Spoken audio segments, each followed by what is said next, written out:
Esta historia está basada en hechos reales. Amigos, escriban en los comentarios de qué ciudad son y cuántos años tienen. Es muy interesante saber quién nos está viendo. Que disfruten la historia. Justo después de que mi hija se fue de viaje de trabajo, dejándome a mi nieto supuestamente completamente paralizado, mi mundo se puso de cabeza. Apenas había cerrado la puerta detrás de ella y ya iba hacia la cocina cuando escuché un ruido a mis espaldas. Me di la vuelta y se me cortó la respiración. Mateo, mi nieto de 12 años, que durante varios meses no había podido mover ni un brazo ni una pierna, se levantó lentamente de la silla de ruedas, apoyó los pies en el suelo y se puso de pie con seguridad frente a mí. «Abuelo», dijo en voz baja, pero con mucha claridad, «mamá quiere hacerte daño». Lo miré como si estuviera viendo un fantasma. Frente a mí estaba un niño al que durante medio año había considerado un inválido grave. Un niño por quien adapté toda la planta baja de la casa. Compré una cama especial, elevadores, una silla, barandales. Un niño al que cada noche arropaba, alisándole las manos inmóviles. Y ahora estaba de pie sobre sus propios pies, mirándome directo a la cara. En ese momento entendí una cosa simple y aterradora. Todos esos meses había vivido dentro de la puesta en escena de otra persona, donde mi hija interpretaba el papel de hija amorosa y yo el de padre mayor, confiado y fácil de engañar. La escenografía, las lágrimas, el café por las mañanas, todo eso formaba parte del guión de alguien más. Delante de mí me esperaba una decisión que hasta el día de hoy me deja helado por dentro. Entregar a mi propia hija a la justicia o cerrar los ojos y permitir que siguiera caminando a mi lado, sonriendo y esperando el momento oportuno. Pero para entender cómo llegué a esa mañana, hay que regresar aproximadamente medio año atrás. Me llamo Ernesto Salinas, y en ese entonces tenía 68 años. Hasta aquella noche de otoño, durante muchos años viví con el peso de una sola idea. Sí, había sabido juzgar bien a una persona, pero pagué esa certeza con mi propia hija y con mi nieto, a quienes casi no conocía. Hace unos 13 años, mi única hija, Valeria, llegó a verme con una noticia. Tenía poco más de 20 años. Estaba de pie en medio de mi despacho, retorciendo nerviosamente el dobladillo del vestido, y por fin soltó el aire. «Papá, estoy embarazada, y Andrés y yo nos vamos a casar». Andrés Fuentes, el famoso novio, vino a cenar a mi casa. Yo lo observé con atención, no como un padre alterado, sino como un hombre que se había ganado la vida durante años sabiendo leer a la gente.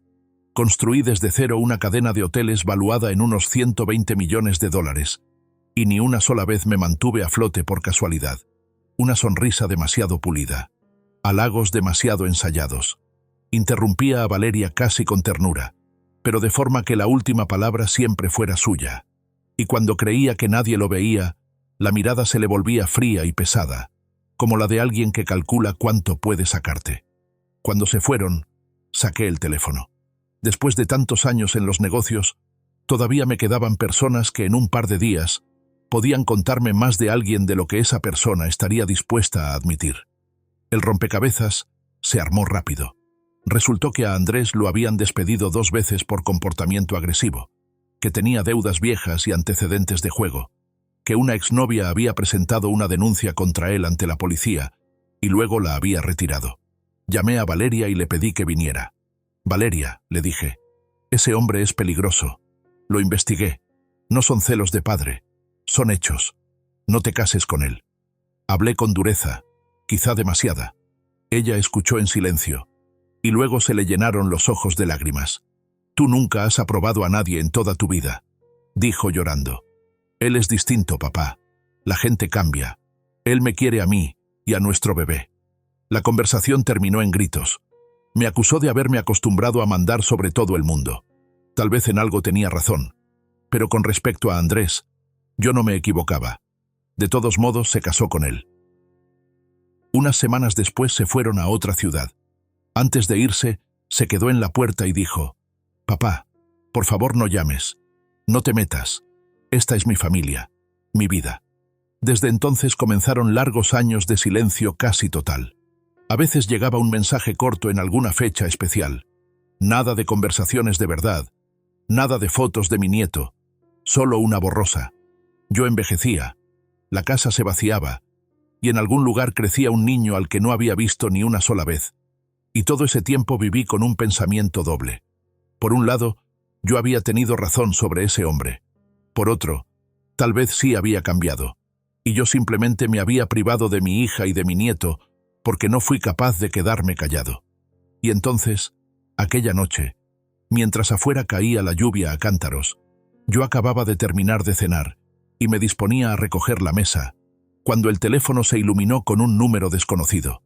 Algo por dentro me dio un tirón. Contesta. ¿Bueno? Del otro lado al principio solo se escuchaba una respiración pesada.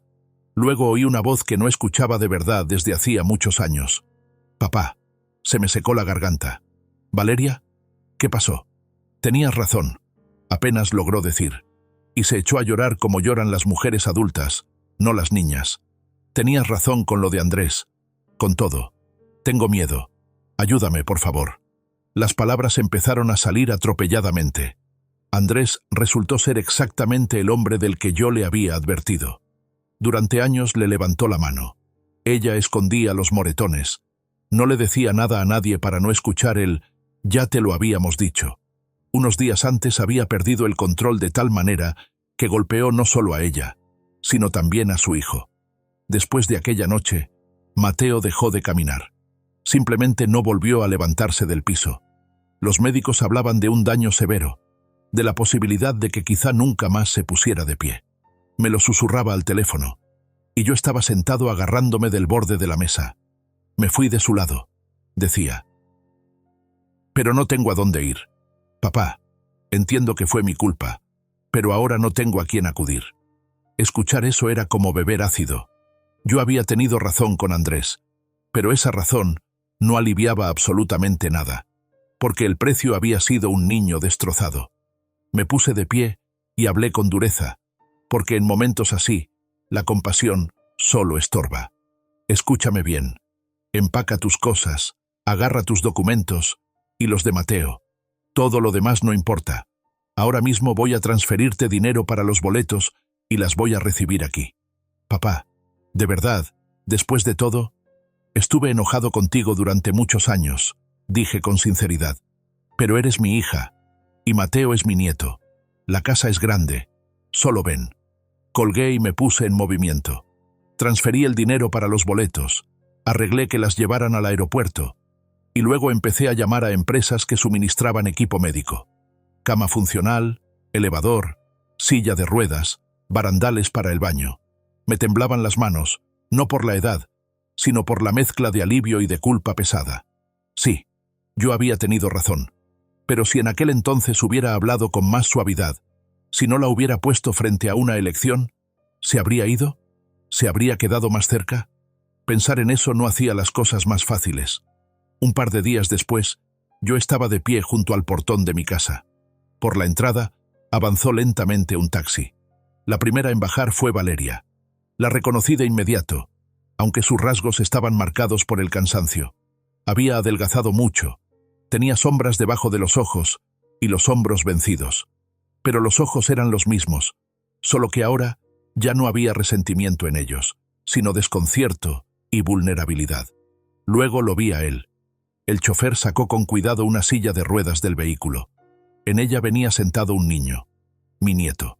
Bajé despacio los escalones. Mateo era pequeño para su edad. Los hombros se le iban hacia adelante. La cabeza descansaba ladeada sobre un soporte blando. Las manos reposaban sin vida sobre las rodillas, delgadas, demasiado pálidas para un niño. Pero los ojos, oscuros, vivos, atentos, seguían cada uno de mis pasos. Había más vida en ellos que en todo el resto de su cuerpo. Papá. La voz de Valeria me sacó del estado en que había quedado. Estaba a mi lado con el rostro cubierto por las manos. Solo entonces noté, debajo de su ojo izquierdo, la marca amarillenta y azulada de un moretón viejo. La mano derecha la sostenía con cuidado, como quien protege una parte golpeada. Abrí los brazos, y ella literalmente se derrumbó dentro de ellos. Apoyó la frente en mi pecho y rompió a llorar. Tranquila, tranquila, dije en voz baja. Ya estás en casa. Los dos están en casa.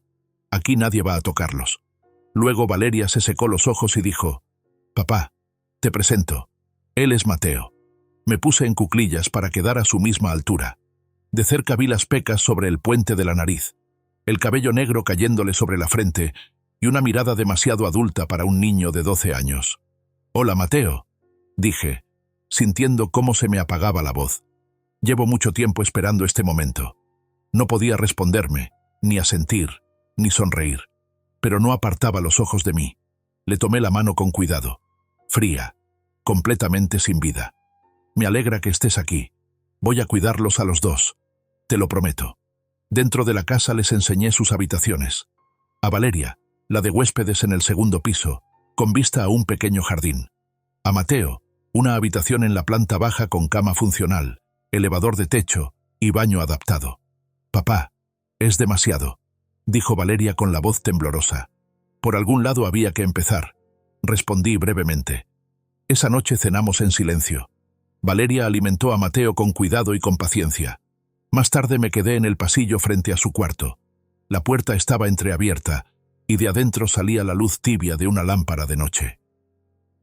Valeria cantaba en voz baja una vieja canción de cuna que yo mismo le había tarareado a ella cuando le daban miedo las tormentas. En su voz estaba todo: la culpa, el amor y la desesperación. Yo permanecía allí, en el pasillo a media luz, sintiendo cómo en el pecho se me extendía algo que no había sentido en muchísimo tiempo. La sensación de una casa viva, donde alguien camina, prepara algo de comer, le canta una canción de cuna a un niño. En las primeras semanas, Valeria se acomodó como si siempre hubiera vivido allí.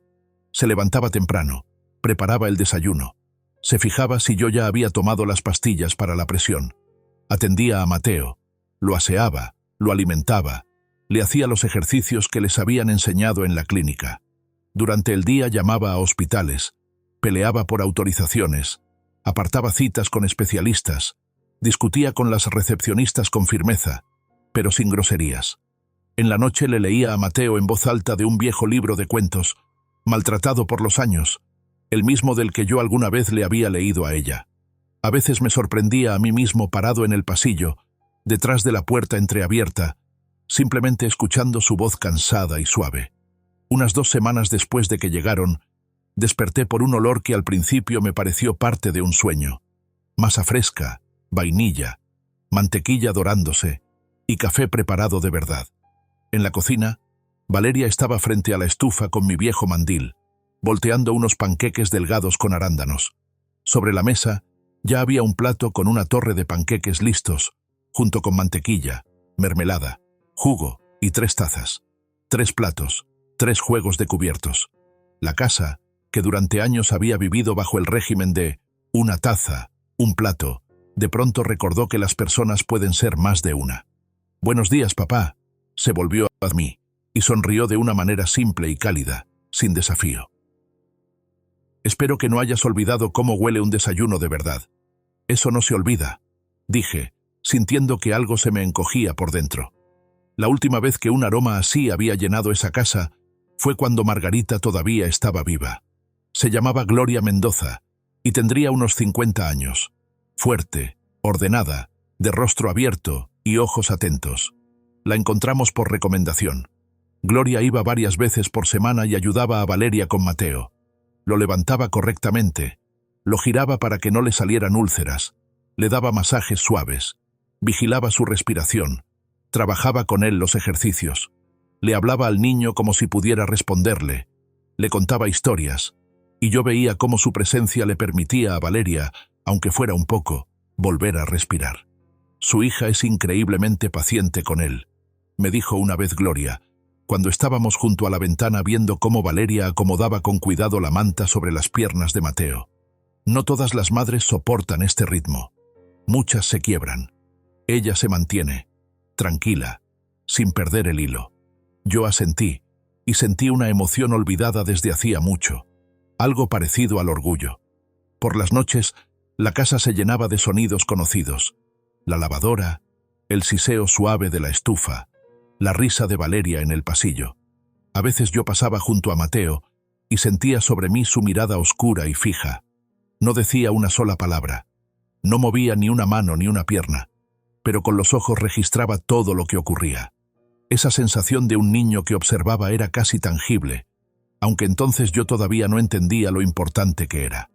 Una mañana, Valeria se asomó a mi despacho con una charola, café, un sándwich y un vaso de agua. Yo estaba revisando reportes de la empresa administradora y ya iba por tercera vez leyendo el mismo párrafo. «Papá, ¿puedo?». Colocó la charola con cuidado y se sentó frente a mí, en la orilla de la silla, como en la infancia, cuando quería pedirme algo serio. «Ya has hecho muchísimo por nosotros. Nos recibiste, te encargaste de la casa, de Gloria, de las medicinas. No quiero solo recibir. Déjame ayudarte con una parte de tus asuntos, aunque sea con algo». La miré con más atención. En sus palabras, ya no había el desafío de antes, sino el deseo de demostrar que no había vuelto solo a refugiarse bajo la protección de su padre, sino que también estaba dispuesta a asumir responsabilidades. «¿Y qué propones?», pregunté. «Lo más simple. Revisar correspondencia, ordenar papeles, ver contratos estándar, cuadrar cifras básicas.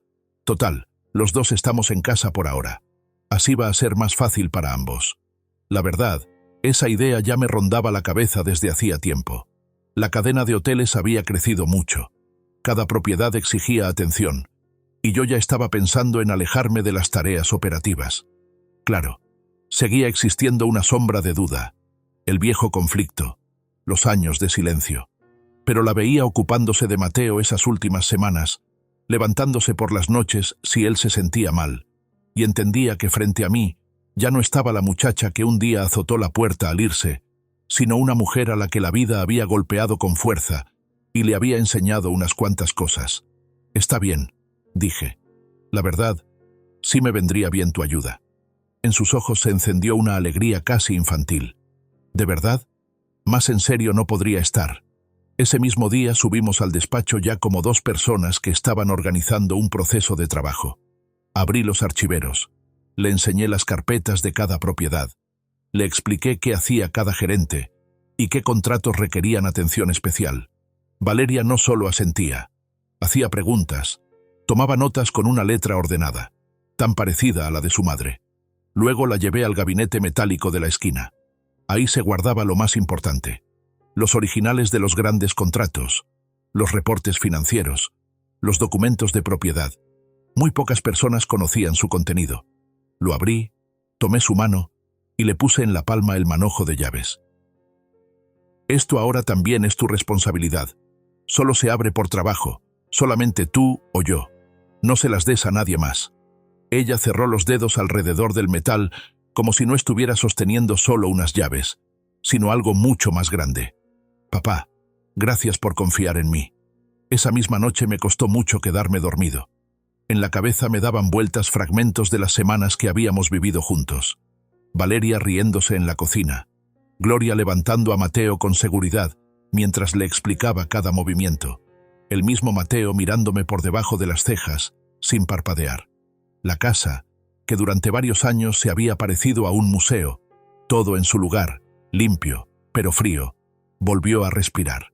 Regresó el movimiento, las tazas olvidadas sobre la mesa, las puertas que se cerraban en voz baja. Y en esa nueva vida se entretejió algo que yo llevaba mucho tiempo deseando, pero me daba miedo admitirlo: la posibilidad de alejarme de la carrera interminable detrás de los números y convertirme no solo en el dueño de una cadena de hoteles, sino también en abuelo y en padre. Si en ese momento hubiera sabido en qué terminaría mi confianza, muchas cosas habrían sido distintas. Pero esa noche yo solo estaba acostado, escuchando la lluvia y pensando que la vida me había dado una segunda oportunidad. El año nuevo pasó en silencio. Valeria preparó pollo al horno con arroz y frijoles, y sobre la mesa había una botella de sidra que casi no toqué. Mateo estaba medio recostado en la silla, cubierto con una manta. Yo pensaba que ese era el fondo desde el cual empezaríamos a impulsarnos hacia arriba. Todavía no sabía que la verdadera caída apenas estaba comenzando. Al principio todo se lo atribuíamos al cansancio, pero hacia mediados de enero empecé a notar sensaciones extrañas. Una mañana, al bajar las escaleras, el mundo de pronto se me movió bajo los pies. Los escalones se tambalearon, la vista se me nubló. Me aferré al pasamanos y me quedé quieto 1 o 2 minutos, hasta que se me pasó. Esos episodios empezaron a repetirse. A veces despertaba en medio de una habitación sin recordar qué estaba buscando. O leía el mismo párrafo por tercera vez. O tenía una palabra sencilla en la punta de la lengua y no lograba decirla. Al mareo se le sumó un cansancio espeso, arrastrado, como si caminara con el agua hasta el pecho. Ir del dormitorio a la cocina se convirtió en una pequeña hazaña. Valeria se dio cuenta. «Papá», me dijo durante el desayuno, cuando por tercera vez le pregunté a qué hora llegaría Gloria, aunque acabábamos de hablar de eso. «Estás olvidando cosas que antes no olvidabas. Ya es hora de ir al médico. A mi edad, a todos nos falla algo». Intenté bromear. Ella no se tragó la broma. «Si no haces la cita tú mismo, mañana llamo yo a tu doctor. Tú nos sacaste del infierno y ahora no quieres cuidarte. Eso no es justo, al menos por Mateo». Eso sí me pegó. Sobre mí podía decir lo que fuera, pero no sobre mi nieto. Llamé a mi médico, el doctor Ramírez, a quien conocía desde hacía unos 20 años. Me había visto en todos mis estados, en los años de noches sin dormir, dividido entre construcciones y créditos, cuando tratábamos a Margarita, y después con el insomnio y la presión alta. Al día siguiente, Valeria me llevó a la clínica. Le conté sobre los mareos, los olvidos, los vacíos en la cabeza, el cansancio que no desaparecía ni después de dormir. Me mandó a hacer estudios. Valeria me llevó de consultorio en consultorio, esperando sentada afuera de las puertas. Si soy sincero, tenía miedo. No al dolor, ni a una cirugía. Tenía miedo de que me dijeran que tenía una enfermedad que poco a poco me iba a quitar la cabeza. Y yo apenas acababa de recuperar a mi hija y a mi nieto. Las respuestas llegaron una semana después. El doctor Ramírez hojeaba la carpeta con los resultados y fruncía el ceño. «Las noticias son raras», dijo por fin. «La sangre está bastante bien. El azúcar normal, hígado y riñones en orden. Las imágenes del cerebro están limpias. Ningún derrame, ningún tumor. Por las imágenes, no hay demencia». Sentí una mezcla de alivio y molestia. Cuando te sientes mal y el doctor te dice que, en papel, estás bien, te sientes como un simulador. Entonces, ¿por qué me siento tan mal? Usted perdió a su esposa, vivió años duros en los negocios, ahora le cayó encima el estrés con su hija, su nieto, los cuidados, las preocupaciones, y encima sigue cargando una estructura empresarial grande. El cuerpo en algún momento dice, ya basta, y produce exactamente esto: mareos, cansancio, lagunas. Mi consejo: reduzca la carga, duerma más, no se estrese, salga a caminar. Si empeora, seguimos investigando. Salí con la sensación de alguien a quien iban a darle una sentencia, y en vez de eso le dijeron, en general sigue vivo, ya veremos. Esa noche le conté todo a Valeria. Me escuchó con atención. Me trajo té y dijo con firmeza, entonces justo ahora es cuando tienes que hacer caso. Yo te ayudo con el trabajo y tú descansas. Y no hagas como si nada te afectara. Mateo y yo necesitamos un padre y un abuelo vivos, no a un héroe. Me puso la mano en el hombro. Yo cubrí la suya con la palma de mi mano y pensé sinceramente, qué hija tan maravillosa, tan madura tengo. Desde la mañana siguiente se instaló un nuevo ritual. Yo despertaba y al poco rato escuchaba pasos. La puerta se abría con suavidad. Valeria entraba con una bandeja. Café con la intensidad justa, 2 azúcares, a veces unas tostadas. Buenos días, papá. Quédate un poco más. El café en la cama es casi como un resort. Yo no estaba acostumbrado, pero no tenía ganas de discutir. Tomaba la taza, daba un par de sorbos. Sentía cómo el calor me recorría el pecho y pensaba, envejecer no está tan mal, si así te reciben por las mañanas. Y luego, como media hora después, empezaba la niebla ya habitual en mi cabeza, el leve temblor en las manos, la debilidad. Yo se lo atribuía a que apenas estaba despertando. Pero una vez desperté por mi cuenta, más temprano de lo normal, cuando la casa todavía dormía, y descubrí con sorpresa que me sentía mejor de lo habitual. La cabeza clara, el algodón por el que últimamente tenía que abrirme paso, había desaparecido. Los pensamientos avanzaban parejos, las manos no temblaban. Me levanté, fui hasta la ventana. Las rodillas me hormigueaban, Pero eso ya eran los años, no una enfermedad. Y en ese momento se escucharon pasos en el pasillo. Valeria entró con la bandeja. «Ah, ya estás despierto. Pensé que te dejaría dormir un poco más». «Sí, hoy me desperté temprano», respondí. Puso la bandeja sobre el buró. «Aquí está tu café. Tómatelo mientras sigue caliente. Yo voy a bajar con Mateo». Salió, y yo me quedé mirando la taza. El café olía bien, como siempre. Pero por dentro, de pronto, algo se me apretó. Extendí la mano, casi tomé la taza y me detuve. Me quedé sentado un minuto. Luego moví la bandeja con cuidado, de modo que al regresar pareciera que ya había bebido. Y decidí simplemente observar cómo transcurría el día sin el café de la mañana. El día siguió su curso. Hacia el mediodía me descubrí pensando que ya llevaba varias horas sin agarrarme ni una sola vez del respaldo de una silla por un mareo, sin olvidar una sola llamada, y que al bajar las escaleras me sujetaba del pasamanos por costumbre, no por miedo, y el temblor en las manos casi no aparecía. Solo dormí bien. Intenté tranquilizarme. A la mañana siguiente se repitió la historia. Volví a despertar antes de escuchar sus pasos. Volví a sentir claridad. Valeria trajo el café. Otra vez no lo toqué. Y el segundo día transcurrió notablemente mejor que las semanas anteriores. Esa noche estaba sentado junto a la chimenea, intentando no pensar en lo mismo que no dejaba de pensar. Se me metía una idea por la que sentía vergüenza y frío al mismo tiempo. ¿Y si el origen de mi estado no era el estrés ni la edad, sino precisamente esa taza que mi hija me llevaba cada mañana? De inmediato se me levantaba por dentro una ola de rechazo. ¿Estás loco? La mujer que dejó todo y volvió, que se pasa las noches junto a la cama de su hijo, que en todos estos meses no te ha dicho ni una sola palabra grosera. Para espantar esa idea, al día siguiente me tomé el café casi de un trago. Ese fue uno de los peores días de los últimos tiempos. Me zumbaba la cabeza. El corazón a ratos se me detenía y a ratos se me disparaba, y no lograba sostener una idea más de un minuto. Llamé al doctor Ramírez. «No lo tomes como un disparate», le dije, «pero necesito revisar la sangre para ver si hay sustancias ajenas. Medicamentos, algo que no debería estar ahí. Entiendo cómo suena». Hubo un silencio del otro lado.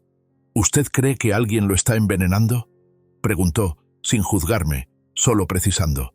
«No estoy acusando a nadie de nada, pero por la historia de mi familia, tengo motivos para ser precavido.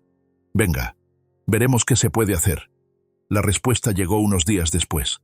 Nada sospechoso. Rastros de los medicamentos que me habían recetado, las pastillas para la presión, y nada más. Ninguna sustancia extraña. Le agradecí y sentí vergüenza. Vergüenza por haber permitido siquiera que esa idea entrara en mi cabeza. Esa noche, cuando Valeria se asomó con una taza de té, estudié su cara y no encontré en ella ninguna falsedad. Una mujer cansada, con ojeras, con manos trabajadas, con arrugas que no tenía 13 años atrás.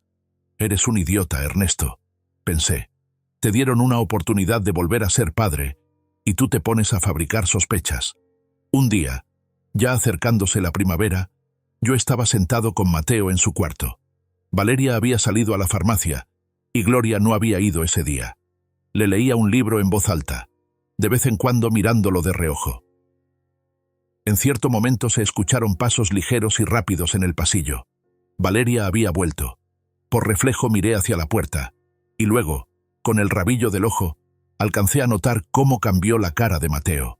Hasta entonces, su mirada había estado desenfocada, pesada, pero de pronto los ojos se le afinaron, se volvieron fijos, y miró hacia la puerta como si todo su cuerpo se preparara para algo. Una expresión muy extraña en un niño que supuestamente casi no reaccionaba a lo que pasaba. Valeria se asomó, sonrió, dijo que ahora regresaba. Mateo no parpadeó. Clavó la vista en el punto donde su figura acababa de desaparecer. Aparté ese pensamiento y volví a la lectura. Pero en un rincón de la conciencia se encendió algo.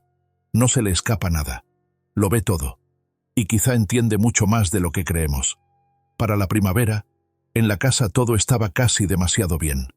Después de meses de hospitales, miedo e incertidumbre, la vida había entrado en un ritmo cómodo. Valeria andaba de un lado a otro sin parar. Se escuchaban risas en la casa. Gloria venía con regularidad. Demasiado liso, demasiado correcto. Así suele pasar justo antes de los grandes problemas. El primer clic de alarma sonó en el día más común. Por la mañana llegó Gloria. Intercambiamos un par de palabras en la entrada. Ella subió con Mateo y yo me fui al despacho. Unas 2 horas después, desde abajo llegaron voces extrañas. El tono de Valeria era cortés, pero duro. Yo aprendí a reconocerlo desde su adolescencia. La voz de Gloria sonaba desconcertada. Bajé y las vi junto a la puerta. Gloria estaba con el bolso en la mano, como si acabaran de ponerla en la calle. Valeria sostenía un sobre. «Gloria, entiéndeme», decía. «Papá tiene muchos gastos ahorita. Hay que ajustarse. Yo me las arreglo sola». «Señorita Valeria», dijo Gloria en voz baja, «usted misma quería que yo me ocupara de Mateo. Yo no venía aquí solo por el dinero. Me parecía que con los gastos su padre andaba bien». Intervine. «Gloria, ¿qué está pasando?» Valeria se dio vuelta demasiado rápido. «Papá, justo te iba a decir. Revisé los gastos. Hay que apretarse el cinturón. ¿Desde cuándo no podemos permitirnos una enfermera calificada? Por eso mismo calculo. Hay que ser más cuidadosos. Tú mismo dices que estás cansado de la carrera. Ya es hora de pensar en los ahorros». Había lógica en sus palabras, pero la situación me dejó una molestia. La decisión claramente venía de Valeria, y el tono con el que hablaba era como si todo llevara tiempo resuelto. Gloria me miró. No discutió. Tomó el sobre. Al salir se detuvo. Se volvió hacia mí. «Don Ernesto, si necesita algo, usted tiene mi número. Si siente que necesita ayuda, llámeme». Hoy aquí me sentí rara. En ese momento hice un gesto con la mano. Intuición femenina. Nada más. Ahora pienso que debí haberle hecho caso. Esa misma noche tenía que ir a mi hotel insignia en el centro de la ciudad para revisar cómo iba la remodelación del restaurante y hablar con el gerente. Llegué un poco antes y di una vuelta por el lobby. Y ahí, junto a la ventana, los vi. Valeria estaba sentada en un sillón, inclinada hacia adelante, diciéndole algo con intensidad al hombre que tenía enfrente. Unos 40 años, buen traje, portafolio de piel, y esa manera especial de sostenerse que reconozco al instante. Un hombre acostumbrado a negociar. Lo identifiqué un par de segundos después. Era el abogado de familia con el que Valeria se había asesorado por el divorcio, Ricardo Soto. Pero Valeria me había dicho que volaría a verlo al día siguiente, a otra ciudad. Y ahí estaba, sentado en mi propio hotel, hablando con ella como si ya hubieran discutido todo desde antes. Me detuve detrás de una planta grande, sin hacer ruido. Valeria le sonrió con demasiada calidez y le puso una mano en el antebrazo. Así no se trata a un simple abogado. Luego se le puso seria. Sacó el teléfono y le enseñó algo en la pantalla. Él asintió y se inclinó hacia ella. Entre los dos había una sensación de secreto compartido. Salí con el mismo sigilo con el que había entrado. Subí a ver al gerente y llevé a cabo la reunión en automático. En la cabeza solo me giraba una imagen. Valeria, Ricardo, y su mano sobre el antebrazo de él. Esa noche en casa se comportó como si nada hubiera pasado. Hablamos de a qué hora saldría al día siguiente. Antes de dormir se asomó. «Papá, ¿necesitas algo? ¿Todo bien?» Yo miraba su cara intentando encontrar en ella la respuesta a una sola pregunta. «¿Por qué me mientes?» Pero no lo dije en voz alta. Habíamos pasado por demasiado juntos, y esa confianza reconstruida había costado demasiado, como para lanzar acusaciones sin pruebas firmes. «Todo bien», dije. «Lo importante es que tú no te canses en el camino». Esa noche no pude dormir. Los pensamientos daban vueltas en círculo. Gloria con la voz llena de inquietud, aquel despido extraño por motivos de ahorro, la reunión en el hotel, mis vacíos mentales, los episodios con el café de la mañana. Cuanto más intentaba acomodarlo todo en compartimentos, más sentía un miedo frío y pegajoso, no de pánico, sino de ese que te llega cuando simplemente entiendes que el rompecabezas no encaja. Cerca de la medianoche me quité la cobija, me puse la bata y salí al pasillo. Pasé frente al cuarto de Mateo. Respiración pareja. Frente a la cocina. Todo en su lugar. Y ya iba a regresar, cuando la mirada se me quedó pegada a la puerta del garaje. Ni yo mismo sabía por qué iba hacia allá. La mano se me fue sola al picaporte. La puerta crujió suavemente. Encendí la luz. El garaje estaba en orden. 2 coches, estantes con cajas, herramientas, todo como siempre, de no ser por un detalle. En la pared junto a la puerta que daba a la casa había detectores de monóxido de carbono. Los instalé por toda la casa después de una vieja historia con un vecino. Me acerqué al más cercano y apreté el botón de prueba. Normalmente soltaba un pitido molesto y se prendía una luz. Esta vez, silencio. Lo apreté otra vez. Nada. Quité el aparato. Abrí la tapa del compartimento de las baterías. Vacío. Fui al segundo. Lo mismo. Para que desaparecieran las baterías de 2 aparatos al mismo tiempo, alguien tuvo que sacarlas. Me quedé parado en medio del garaje, con la cajita de plástico en la mano, sintiendo cómo por dentro todo se me enfriaba. 2 detectores de monóxido desactivados en un lugar cerrado ya no eran una casualidad. Recorrí el garaje con la mirada, lentamente, y de pronto me fijé en un detalle extraño en la parte trasera del coche de Valeria. Junto al tubo de escape había una manguera gruesa y flexible. Un extremo estaba sujeto al escape, y el otro se metía por debajo del coche hacia la zona de las entradas de aire del habitáculo. Parecía que alguien hubiera organizado a propósito un camino para que los gases del escape regresaran al coche en lugar de salir hacia afuera. Tal vez es algún dispositivo para calentarlo. Intenté tranquilizarme. Mañana pregunto. Pero ya me estaba recorriendo un escalofrío por la espalda. Apagué la luz, volví a entrar a la casa y me quedé un buen rato en la oscuridad del pasillo, escuchando mi propia respiración. ¿Sabía en ese momento que ya estaba parado en medio de una trampa?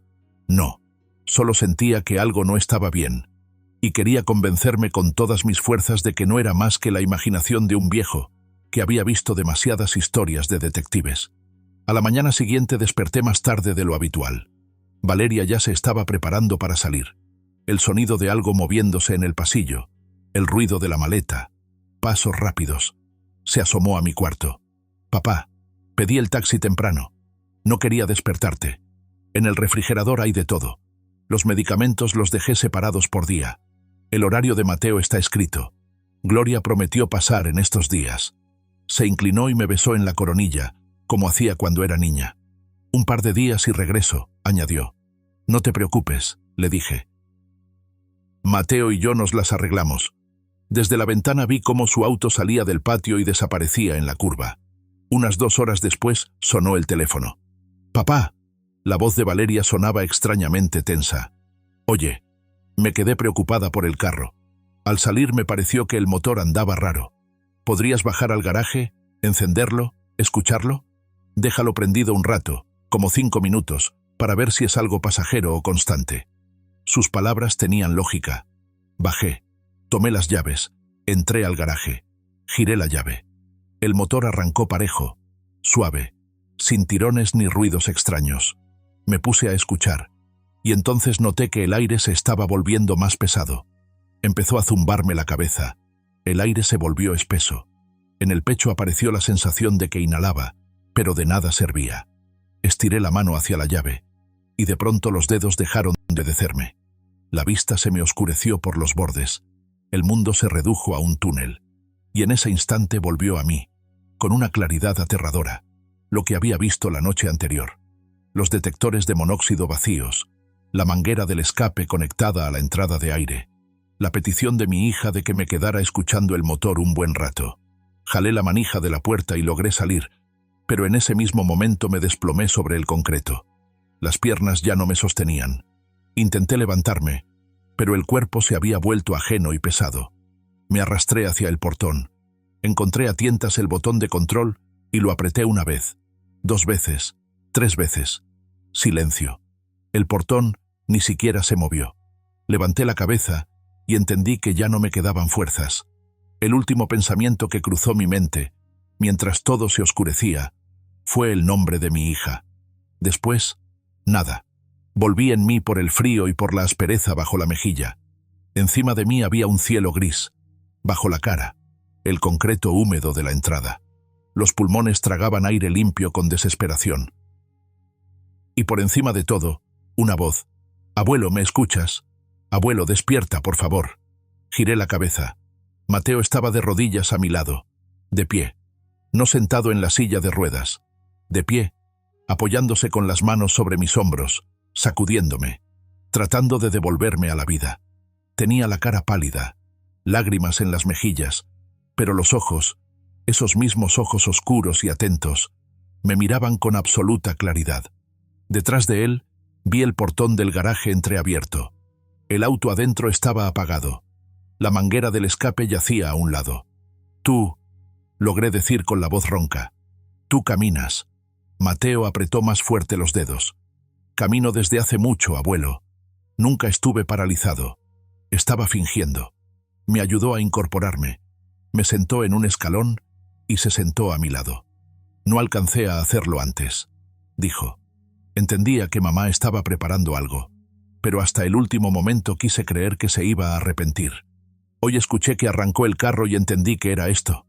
Tragó saliva. Abrí el portón desde afuera. Tiene cerradura exterior. Mamá pensó que tú no ibas a poder llegar hasta ahí, y de mí pensaba que ni siquiera podía ponerme de pie. Yo estaba sentado, sintiendo cómo algo dentro de mí se volteaba por completo. El alivio de seguir vivo. El shock de descubrir que mi nieto caminaba y hablaba, y la certeza helada de que el intento había sido real. No era paranoia mía. «Abuelo», dijo Mateo en voz baja, «tenemos que hablar. Desde hace mucho debí contarte todo. Solo tenía miedo. Pero ahora ya no hay otra salida». Entramos lentamente a la casa. En la sala nos sentamos frente a frente. Yo en mi sillón. Él en la orilla del sofá. Ya no torcía el cuello ni dejaba caer la cabeza hacia un lado. Estaba sentado derecho, como cualquier adolescente normal, solo un poco encogido por todo lo vivido. «Abuelo, sé que estás en shock», empezó, «pero necesitas escuchar todo». Asentí. «Empieza. Desde el principio». Mateo respiró hondo. Su madre lo obligó a fingir desde allá, cuando todavía vivían con el padrastro, antes de venir conmigo. Al principio solo le pidió que jugara, como si las piernas no le respondieran bien. Luego vino una golpiza fuerte.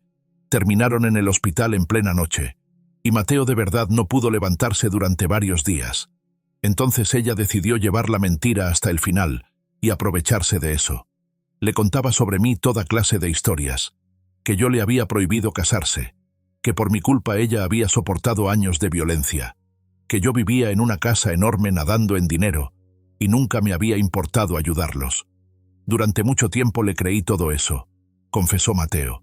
Para mí eras como un personaje aterrador de un cuento, de esos que pueden quitarte todo, y mamá era la única persona que yo tenía.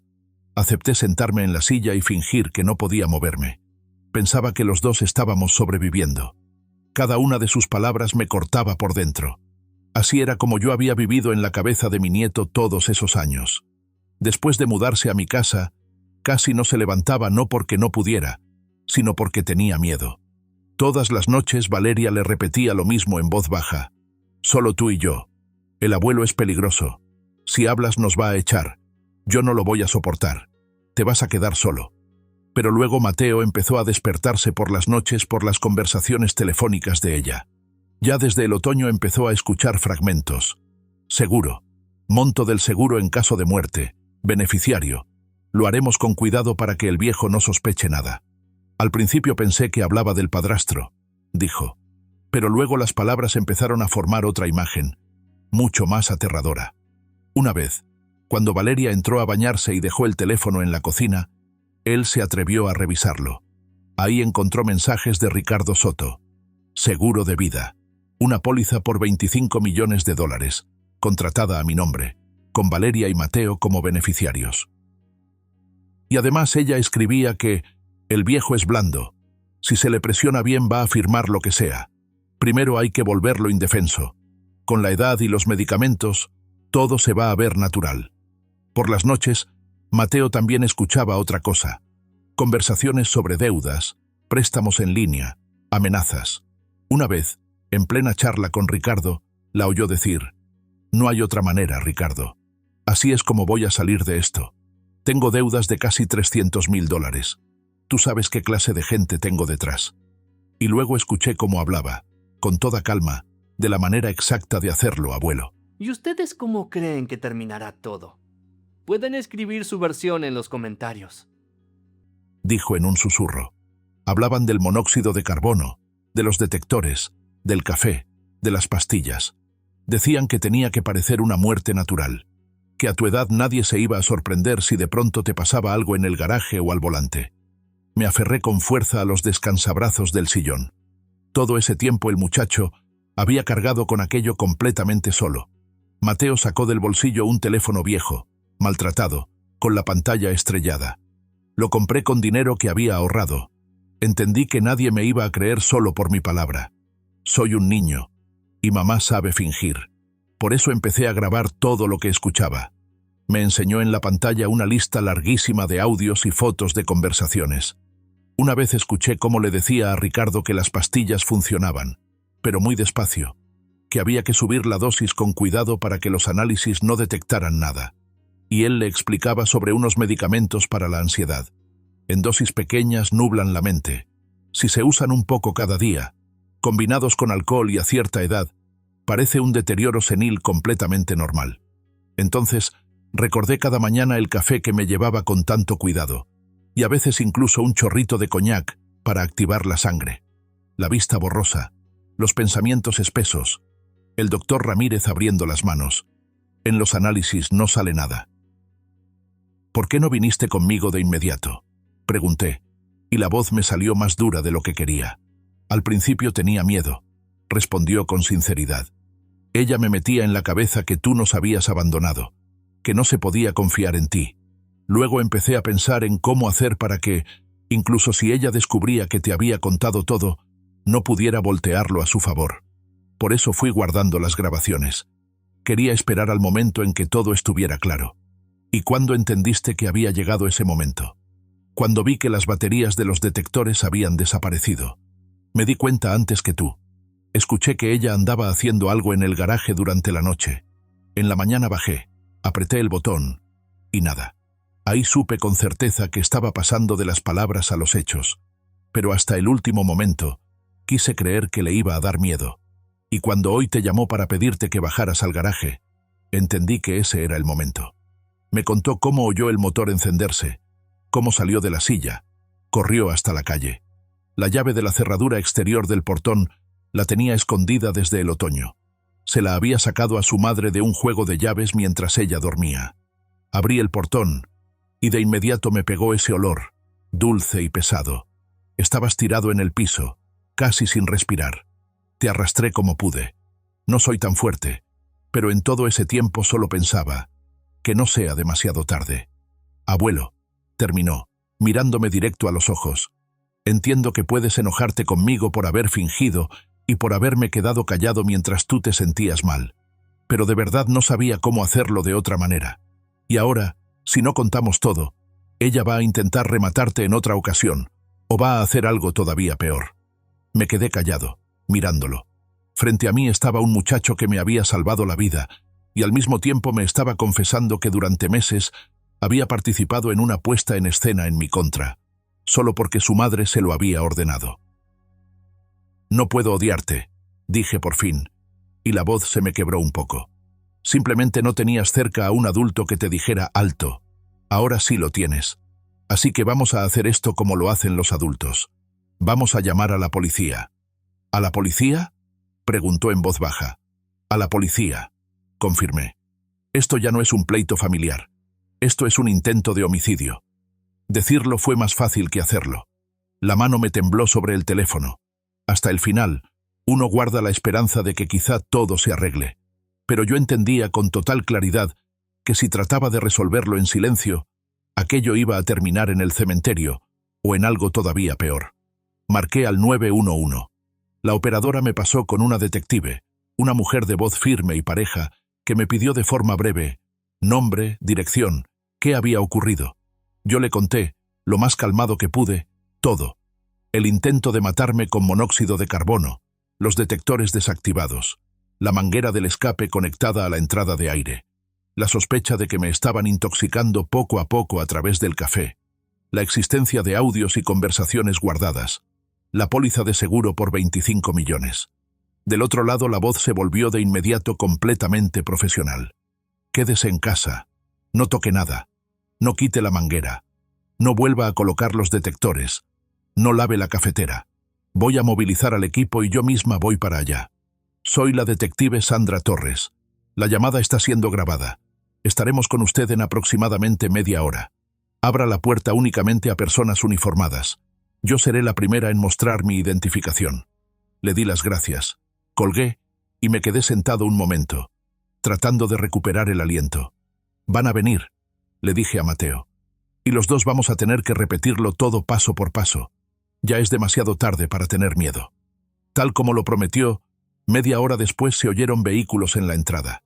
Tocaron a la puerta con calma. En el umbral estaba una mujer de unos 40 años, con 2 agentes uniformados detrás. Mostró la credencial. A ver, señor Salinas, dijo mientras entraba en la casa. Por lo que usted me contó, aquí no tenemos una discusión familiar, sino un intento de homicidio de manual. Cuanto mejor recojamos todo ahora, menos oportunidades tendrán los culpables de decir que se malinterpretó la situación. Primero fuimos al garaje. La detective Torres examinó con atención la manguera y los detectores, fotografió cada rincón y le dio instrucciones al perito. A veces las baterías se agotan, dijo con calma, sosteniendo el detector vacío con guantes, pero que falten en 2 al mismo tiempo, y además que alguien las haya retirado con tanto cuidado sin reemplazarlas. Eso solo se hace con las manos. La manguera está fijada de forma deliberada. Esto no es casualidad. Solo eso ya representa un cargo serio. Después nos sentamos en la sala. Yo en mi sillón, Mateo a mi lado.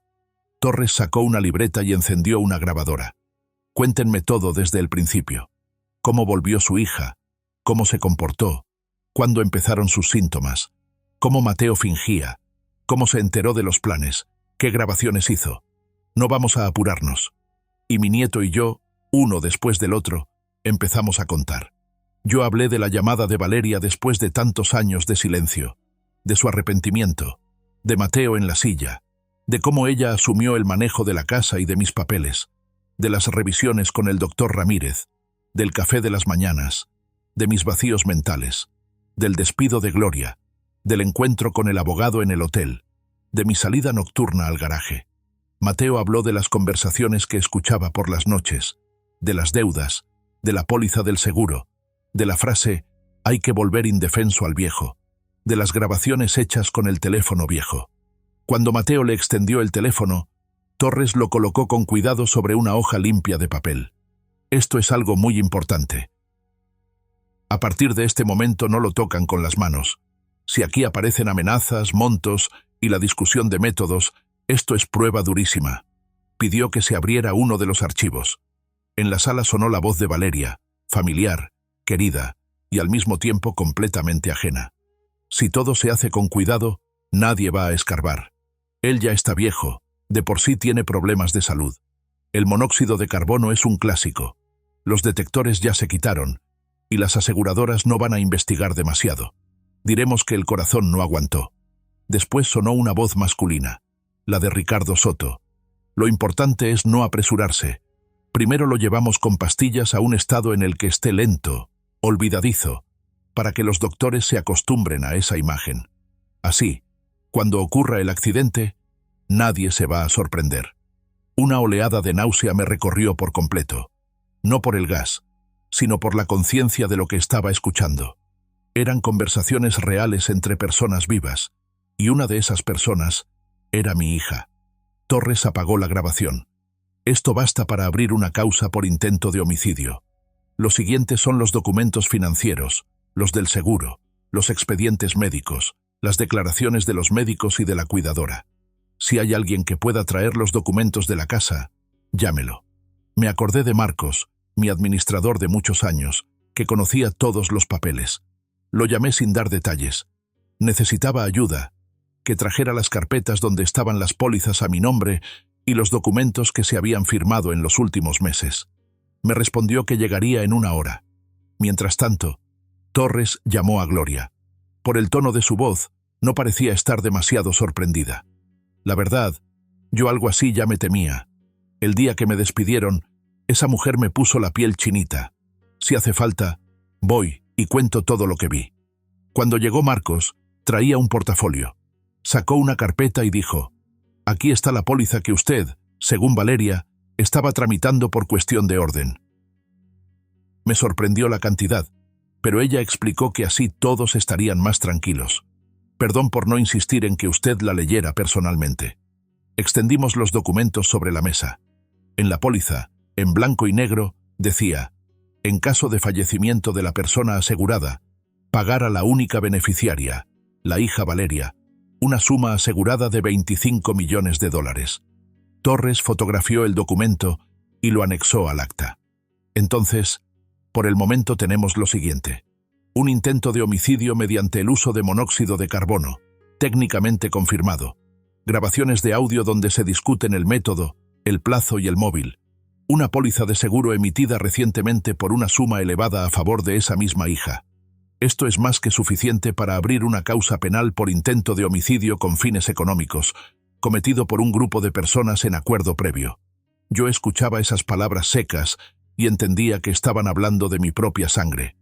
¿Y ahora qué? Ella está en otra ciudad. Vuelve en un par de días. Torres giró el bolígrafo entre los dedos, pensativa. Lo más probable es que ni siquiera sospeche que usted sigue vivo. El plan era simple. Usted muere en silencio en el garaje. Ella vuelve. Encuentra el cuerpo. Todo el mundo le tiene compasión. La aseguradora paga. Si hacemos ruido ahora, va a entender que el plan fracasó y se va a dar a la fuga, junto con el abogado. Necesitamos que vengan solos, a lo que ya está preparado. ¿Y cómo piensa hacer eso? Usted va a comportarse como si no hubiera pasado nada. Ella va a llamar hoy o mañana para comprobar si todo salió según el plan. Usted le dirá que se sintió un poco mal, pero nada fuera de lo normal. Pondremos la casa bajo vigilancia y revisaremos sus movimientos. En cuanto regrese, estaremos listos. Se quedó callada un momento y luego añadió: además, es posible que no renuncie a una opción de respaldo, las pastillas o algo relacionado con el coche.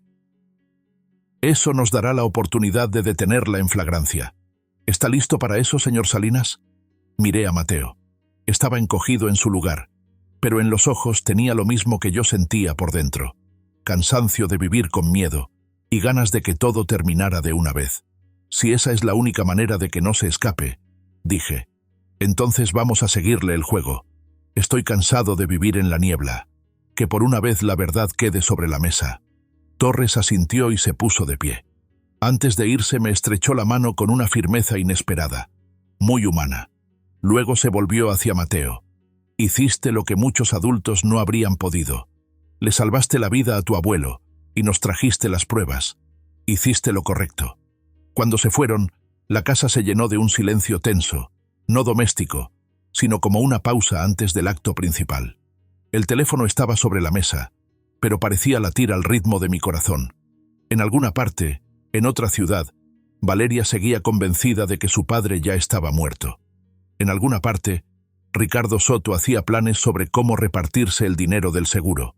Y aquí estaba yo, sentado con el nieto que me había salvado la vida, esperando a que ella llamara. El teléfono sonó cerca del mediodía. En la pantalla, Valeria. Sentí cómo todo por dentro se me encogía. Bueno, contesté con la voz lo más apagada posible. Papá. La voz de mi hija sonaba suave, casi cariñosa. ¿Cómo estás? Desde la mañana no he podido dejar de pensar en ti. Pues bien, tosí y puse la voz cansada, un poco desorientada. Bueno, más o menos. Me sentí medio mal. Me zumbó la cabeza y tuve que acostarme. Pero descansé un rato y se me pasó. Del otro lado hubo una breve pausa. ¿Bajaste al garaje? ¿Encendiste el coche? Sí, murmuré. Como me pediste. Lo encendí, lo escuché. El motor sonaba parejo. Me sentí un poco mal.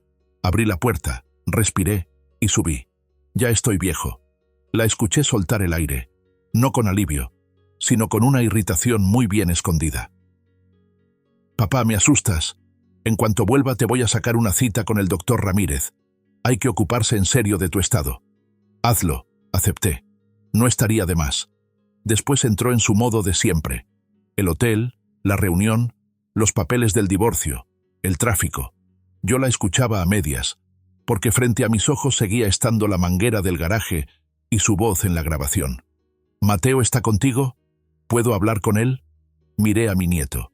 Ya estaba sentado en la silla, con las manos recogidas y la cabeza un poco ladeada.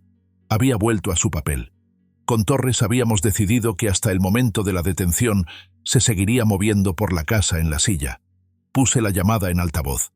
«Mam», dijo Mateo con una voz espesa y débil. «Abuelo me está leyendo un libro. Te estamos esperando». La voz de Valeria estaba cargada de una ternura tan fingida que me recorrió un escalofrío. Nos despedimos. Colgué y sentí que los dedos me temblaban un poco, no de debilidad, sino de tensión. Había tenido que actuar demasiado en unos pocos minutos. Llegó un mensaje de Torres. «Hablaron bien. Por el tono todavía no sospecha nada. Estamos revisando los boletos». 2 horas después llegó otro. Valeria había comprado un boleto para el vuelo de la noche. Llegaría muy tarde. La casa ya estaba bajo vigilancia externa estricta. «¿Lo viste, abuelo?» Mateo miró por la ventana. «La cortina de la vecina de enfrente se mueve raro». «¿Son ellos?» «Sí», asentí. «Mejor que se mueva la cortina a que vuelva la niebla a mi cabeza». La noche se hizo eterna. Mateo estaba en la silla, oficialmente paralizado, aunque debajo de la manta a veces se le movía un pie. Yo iba de un cuarto a otro, fingiendo ser un viejo un poco confundido. Cerca de la medianoche los faros de un auto cruzaron el patio. Se oyó cerrarse una puerta y luego la puerta principal. «¡Papá!». La voz de Valeria sonó con una alegría exagerada. Salí de la sala apoyándome en la pared, arrastrando un poco los pies, y en parte no estaba actuando, porque el día había sido pesado. Ella se lanzó hacia mí y me abrazó. «Dios mío, qué pálido estás. ¿Tú no te cuidas nada?». Las manos calientes, los ojos amorosos. Si no hubiera sabido que con esas mismas manos había sujetado una manguera al tubo de escape, probablemente me habría derretido. «Todavía sigo vivo». Sonreí. Fue a ver a Mateo. Le besó la frente. Le acomodó la manta. Luego prácticamente me empujó hacia el dormitorio y me llevó té. «Mañana por la mañana te preparo un café como se debe», dijo con cuidado. «Sin café no eres persona». En sus ojos cruzó algo oscuro, pero enseguida quedó escondido detrás de su ajetreo habitual. Esa noche casi no dormí, escuchando cada ruido. Un par de veces se arrastraron pasos suaves por el pasillo. Alguno de los hombres de Torres estaba revisando el perímetro. En la mañana me despertó el olor conocido del café recién hecho. Valeria entró con una bandeja, una taza, una copita de coñac para animarte, un sándwich. «Buenos días, papá. ¿Cómo dormiste?» «Más o menos», respondí con sinceridad. «Me zumba la cabeza». «Con más razón hay que atenderte». Acercó la taza. «Tómatelo mientras está caliente». Tomé la taza y fingí que la llevaba a los labios, mientras por el rabillo del ojo veía cómo seguía cada uno de mis movimientos. «Está muy caliente», dije. «La voy a dejar un rato para que se enfríe». Ella hizo una mueca casi imperceptible, pero enseguida se controló. «Está bien. Voy a prepararle avena a Mateo». En cuanto salió, me acerqué al ficus junto a la ventana y vacié ahí el contenido de la taza con mucho cuidado. Pobre planta. Durante el día Valeria anduvo de un lado a otro por la casa, salió varias veces al patio, habló en voz baja por teléfono y una vez incluso se fue, diciendo que tenía que recoger unos papeles del abogado. Vi cómo 2 autos discretos la seguían a distancia. Por la tarde Mateo llegó a mi cuarto con la cara más pálida que de costumbre. «Abuelo, anoche no salió por cualquier cosa. Le puse a su coche una grabadora pequeña, ¿te acuerdas? Como habíamos hablado con Torres. Antes de que ella regresara nos habían traído un dispositivo pequeño, y Mateo, que conocía bien las costumbres de su madre, lo había escondido debajo del tablero. Encendimos la grabación. Durante un rato solo se escuchaba el motor y el roce de las llantas. Luego se cerró una puerta, y empezaron las voces. «¿Y todavía cuánto tiempo más te va a seguir dando lata?». Era la voz de Ricardo Soto, con una tensión ligera. «¿No que decías que todo iba a salir perfecto?». «No entiendo qué pasa», respondió Valeria irritada. «Después de tantos meses, las pastillas ya deberían haberlo acabado. Y todavía sigue resistiendo. Hoy hasta logró salir del garaje. Aunque, en teoría, ya debería haberse quedado ahí», soltó Ricardo con un resoplido. «Tú misma hablaste de la opción del camino. Tienen al doctor Ramírez. El viejo va a ir al médico, y de regreso tú le aumentas la dosis. Una cuneta, una pastilla de más, y listo». «Ya le saqué cita», respondió Valeria con total calma. «El lunes por la mañana. A esa hora va a estar débil, y después de la pastilla, Al volante, va a estar peor que nunca.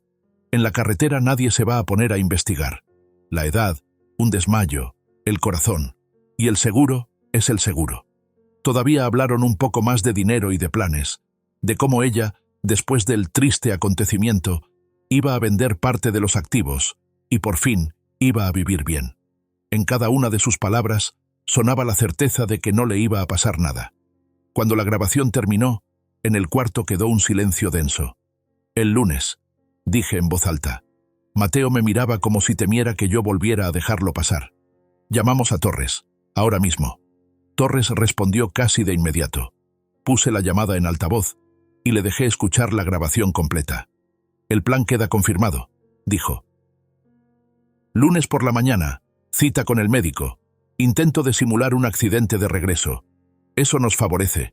Tenemos tiempo de coordinar todo con el doctor Ramírez y organizar el seguimiento. Usted va a ir con ella al médico como siempre.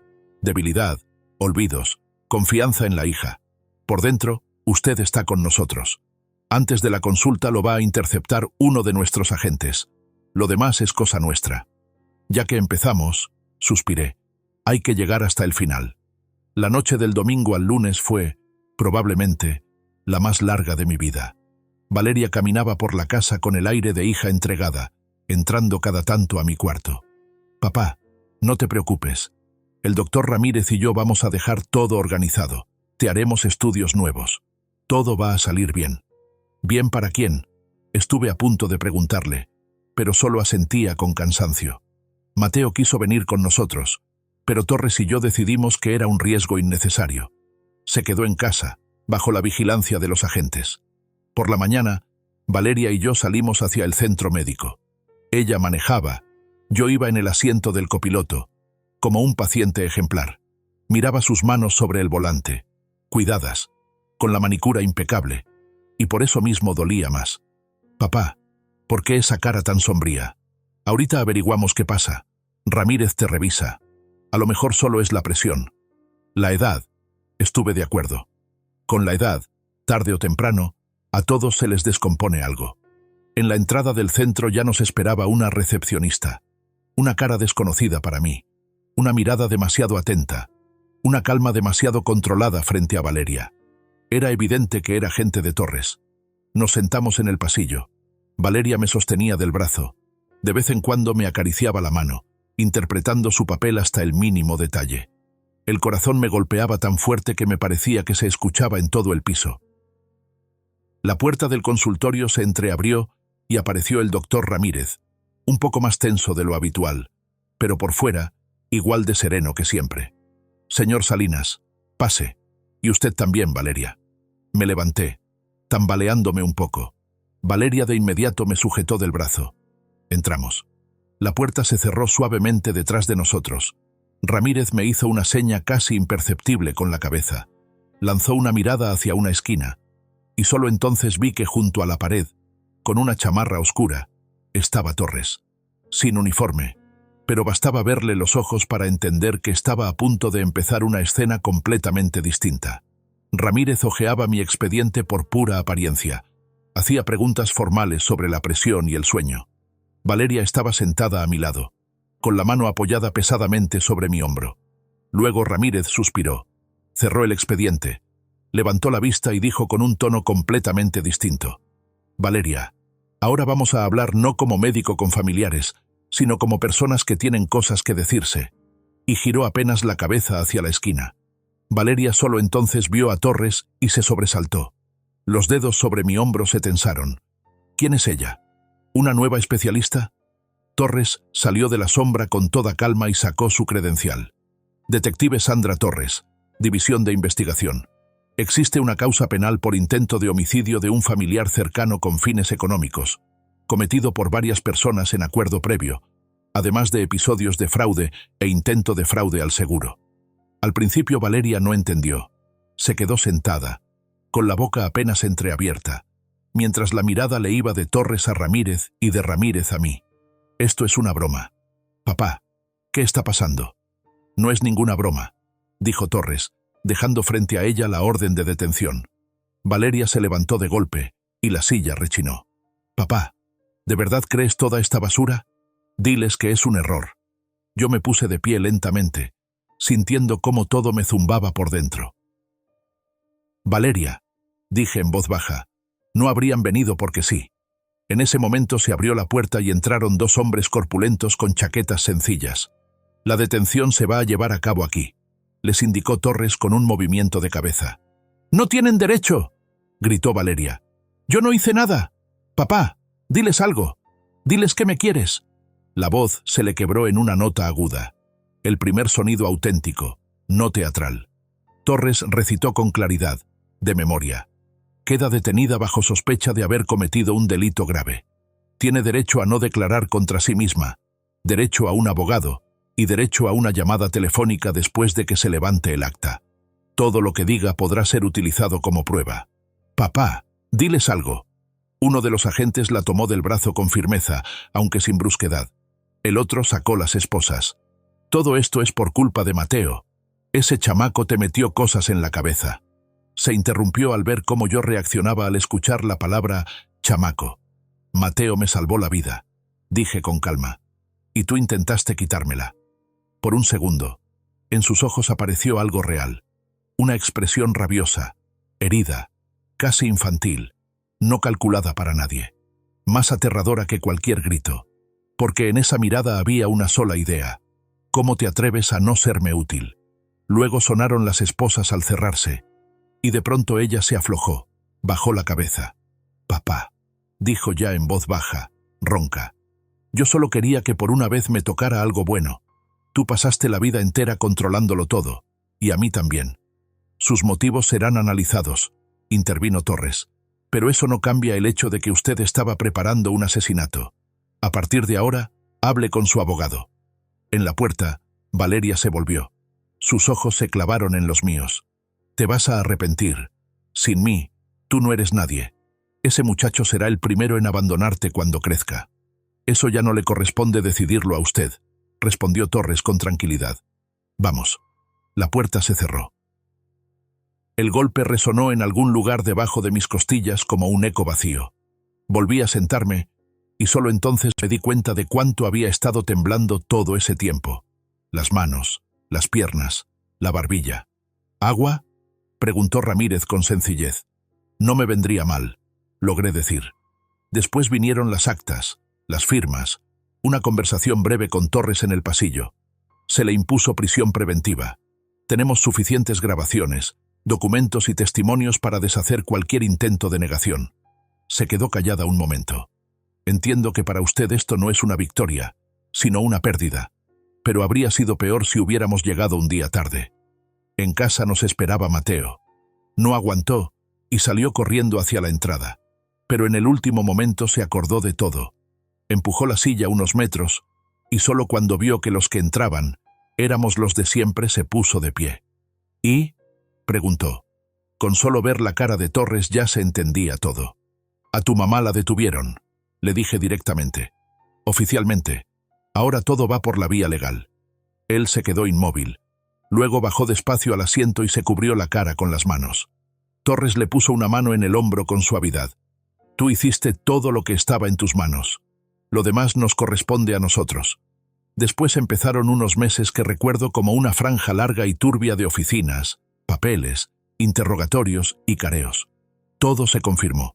Las deudas de casi $300.000 con pagarés, los casinos en línea, la correspondencia con Ricardo Soto donde calculaban el monto del seguro, las búsquedas en Internet sobre cómo actúa el monóxido de carbono y cómo eliminar benzodiazepinas de la sangre, el plan de la póliza, los mensajes con posibles compradores del negocio hotelero. La investigación avanzaba sin prisa, pero con firmeza. A veces me sorprendía sintiendo un alivio extraño. Ya no era yo solo cargando toda esa suciedad por dentro. Ahora estaba ordenada en carpetas, en cargos, en expedientes. Unos meses después, el caso pasó a juicio. El fiscal, un hombre bajo, de rostro seco y ojos muy atentos, vino a vernos con anticipación. La defensa va a intentar llevar todo al terreno del conflicto familiar, nos advirtió. Van a hablar de su supuesta severidad excesiva, de la desesperación de Valeria, de que el abogado la manipuló, pero tenemos suficientes documentos y grabaciones para demostrar que esto fue un plan frío y calculado. Recuerdo el día del juicio hasta en los detalles. La sala alta, las bancas, el olor a barniz y a papel. La jueza, una mujer severa, de rostro cansado. Cuando el personal de custodia llevó a Valeria y a Ricardo Soto, la sala murmuraba. Entre las caras conocidas estaban Mateo y Marcos, que habían ido a apoyarme, y Gloria, sentada en silencio en un rincón.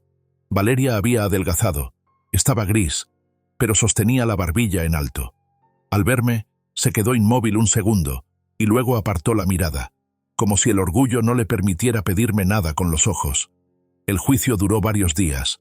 Los peritos explicaron qué sustancia se había encontrado en mis análisis y cuánto tiempo se había ido acumulando, y que el monóxido de carbono en las paredes del garaje no podía haber aparecido por el simple hecho de arrancar el motor por accidente.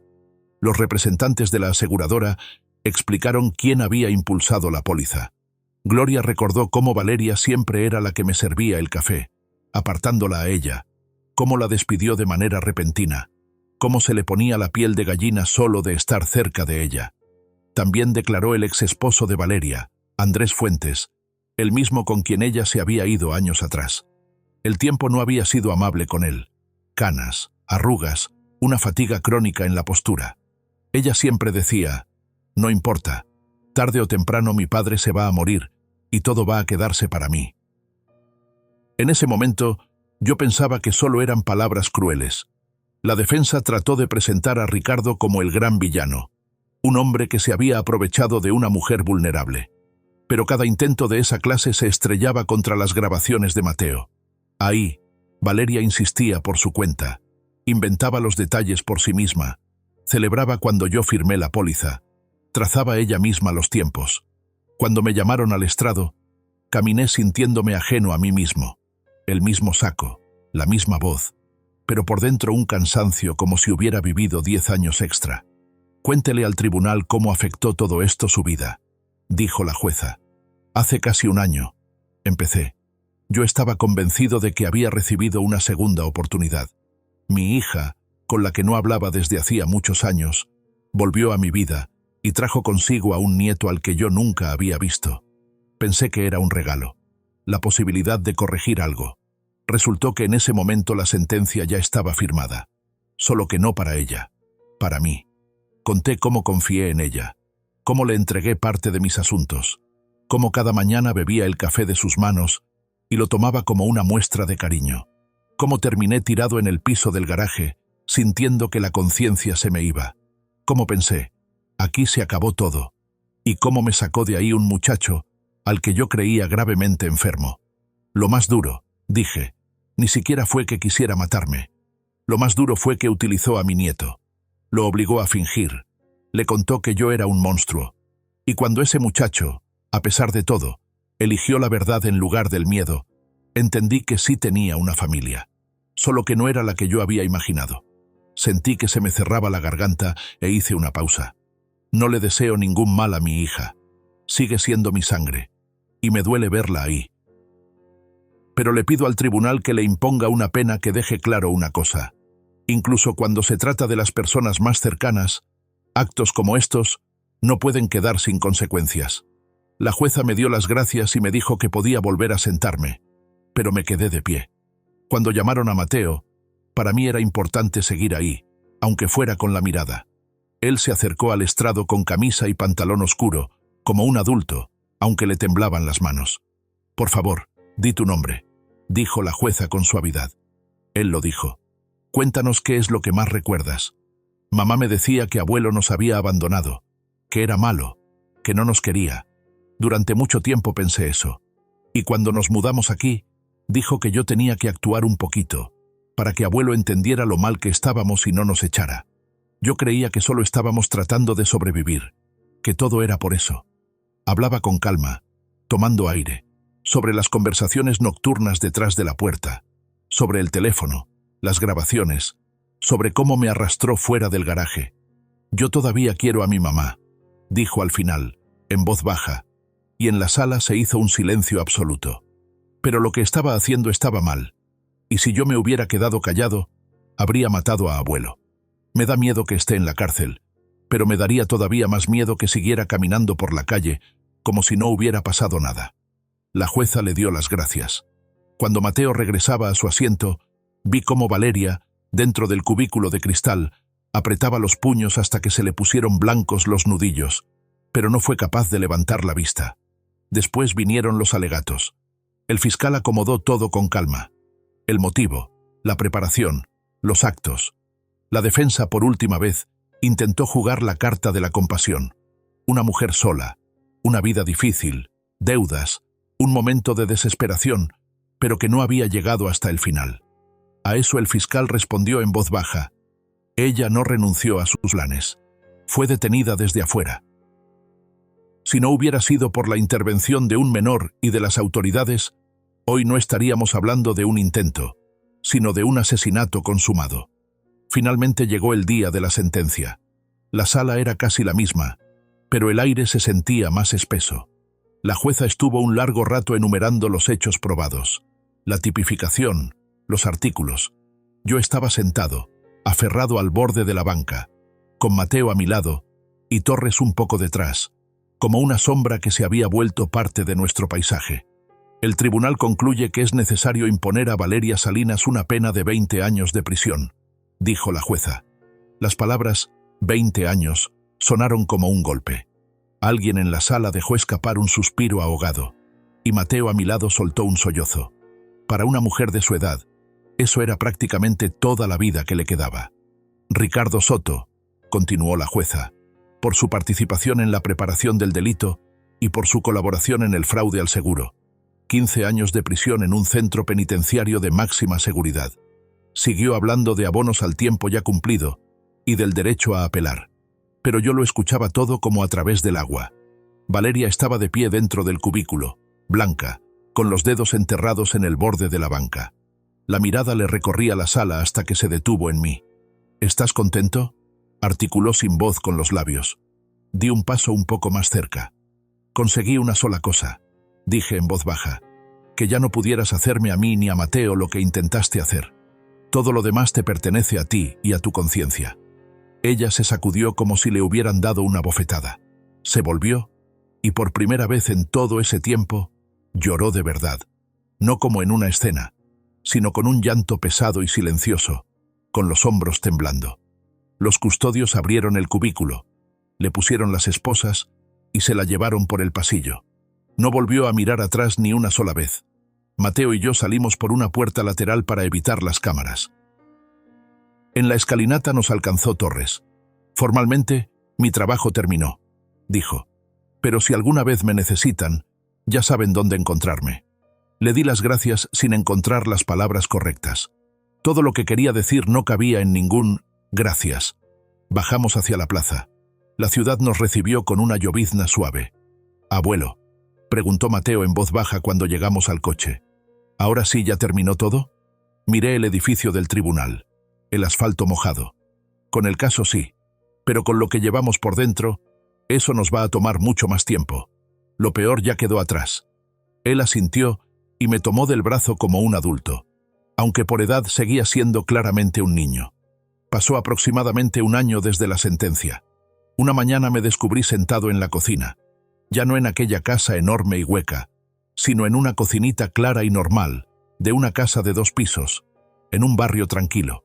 Y en vez del silencio pesado de antes, alrededor solo había lluvia golpeando la ventana y la voz de Mateo desde el cuarto de al lado. Había crecido, se había estirado, la voz se le había vuelto más grave. Había cambiado los lentes por unos más modernos que él mismo escogió. Estaba ahí, terminándose la avena, mientras al mismo tiempo armaba en la pantalla una estructura para el club de robótica. Y cuando le pregunto, ¿seguro que no vas a llegar tarde a la escuela?, me responde con lo de siempre. No te preocupes, abuelo. Llego a tiempo. Ahora el café me lo preparo yo solo, fuerte, sin azúcar, en una cafetera vieja. Y cada vez que sirvo ese líquido negro y espeso, me sorprendo agradeciéndole al destino. En la taza ya no hay nada, excepto café. Un ligero escalofrío me recorre la espalda por el recuerdo, pero ya no me paraliza. Solo me recuerda que pasó, que sobrevivimos y que aprendimos la lección. Al final vendí el gran holding hotelero y lo hice por dinero limpio, honesto, más que suficiente para darme una vejez tranquila y asegurarle a Mateo un futuro digno. Una parte la invertí en instrumentos confiables y el resto, por propuesta del propio Mateo, lo destinamos a una fundación. Yo me resistía y proponía ponerle un nombre más sencillo, pero él insistió: que todos sepan quién es responsable de esto. La fundación salió viva. Nada de escaparate. Ayudamos a niños que han pasado por violencia doméstica. Pagamos psicólogos, abogados.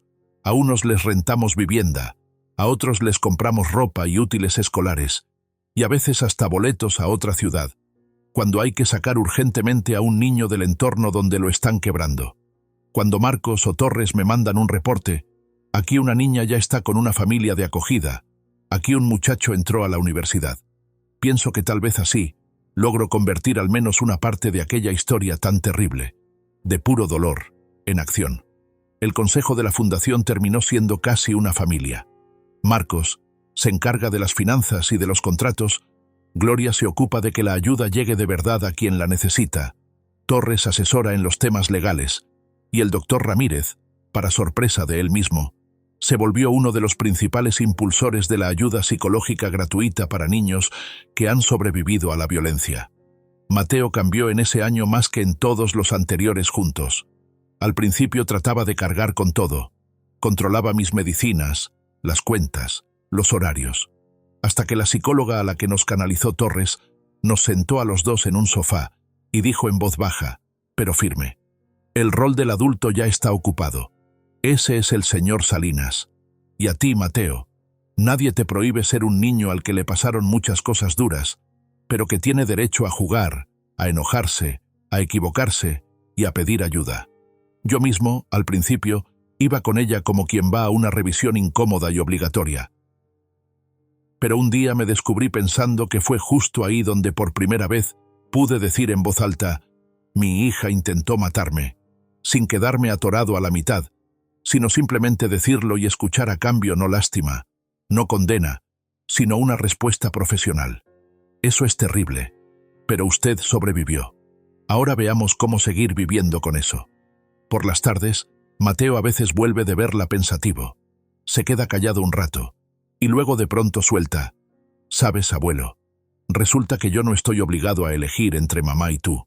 Puedo quererla como la persona que me dio la vida y al mismo tiempo no estar de acuerdo con lo que hizo».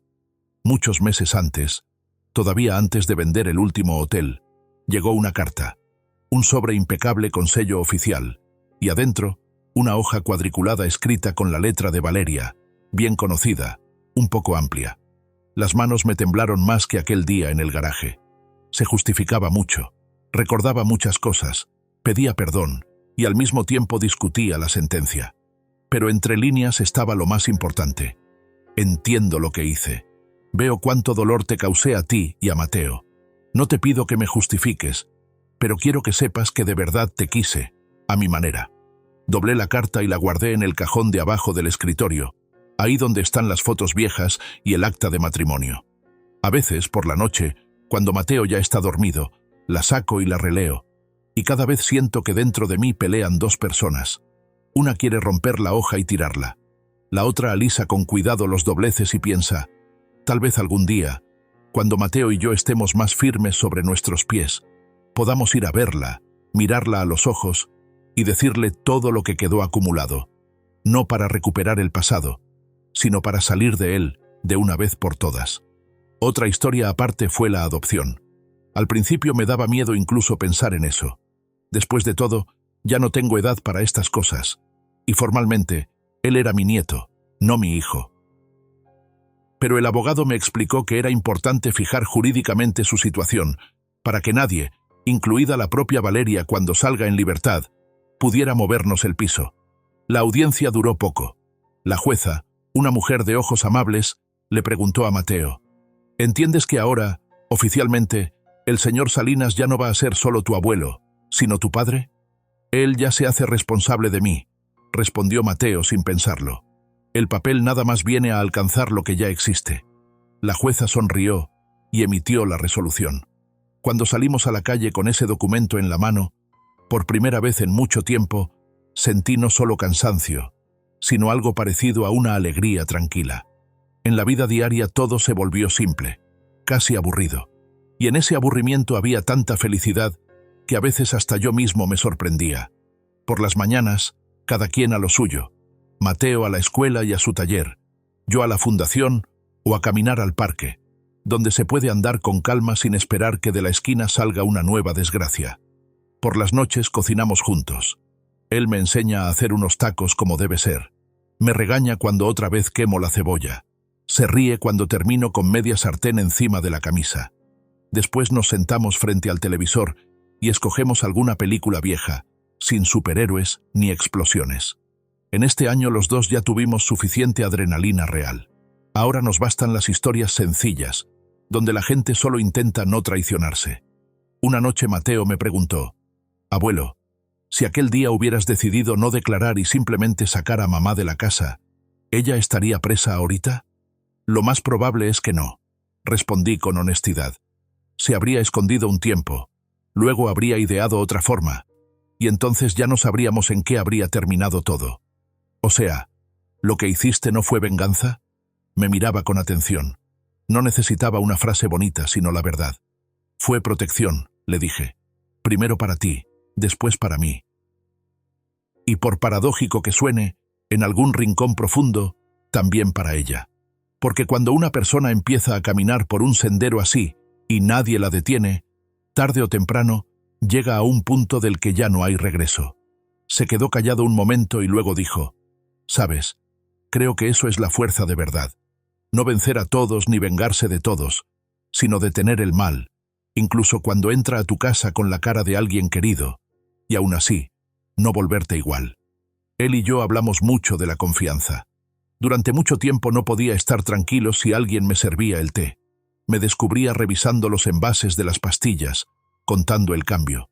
Una vez Mateo me vio tirar discretamente por el fregadero lo que quedaba de una jarra de compota después de que alguien nos había visitado, y me dijo: «Abuelo, tener miedo es normal, pero no conviertas el miedo en el único lente por el que miras todo, porque entonces va a resultar que mamá no solo intentó matarte, sino que además te dejó sin la capacidad de volver a confiar en nadie». En ese momento pensé que quizá estamos pagando al psicólogo de más. Más bien él debería pagarnos a nosotros por tener un interlocutor así. Pero en voz alta solo dije: «Voy a aprender, hijo, a confiar con cuidado, pero aún así confiar». Y aquí estamos esta noche, sentados en nuestro sofá viejito, él con una taza de té, una manta caliente sobre las piernas, una película en blanco y negro en la tele, y afuera, la lluvia fina de siempre. En algún lugar lejano se escucha pasar un tren.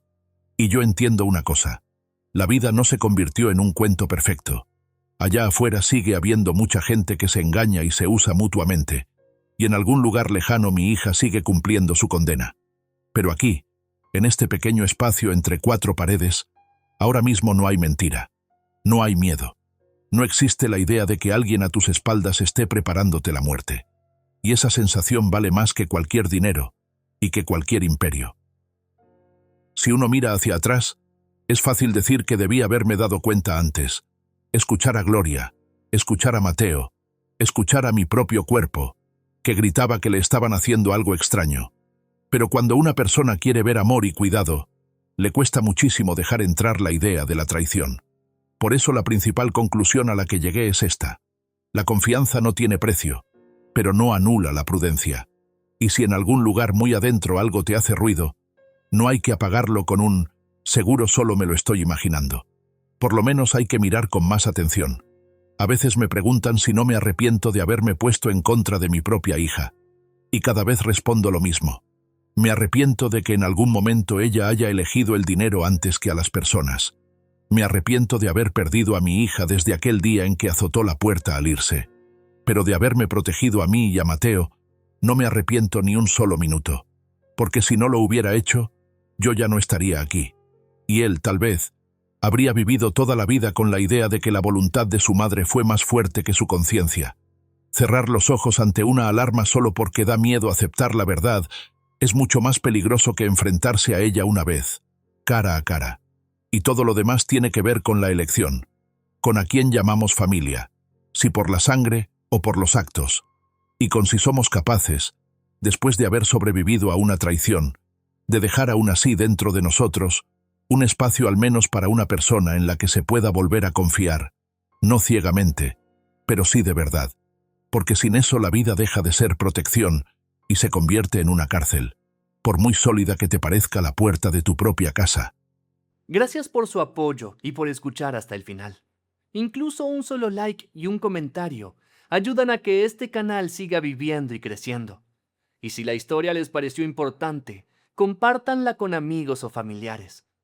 Pasen a la siguiente historia. Ya los espera el canal.